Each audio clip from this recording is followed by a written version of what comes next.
بسم اللہ الرحمن الرحیم۔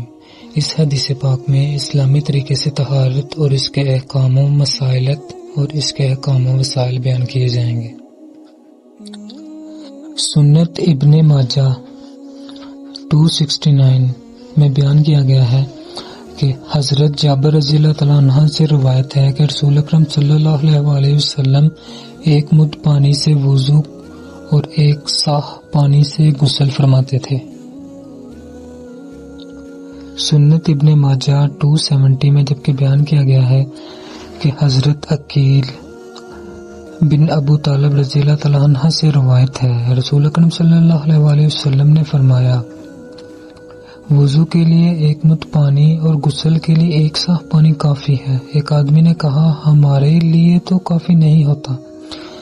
حضرت عقیل رضی اللہ تعالیٰ عنہ نے فرمایا ان کو تو کافی ہوتا تھا جو تجھ سے پہلے افضل تھے اور ان کے بال بھی تجھ سے زیادہ تھے، یعنی نبی صلی اللہ علیہ وسلم سے مراد تھی ان کے۔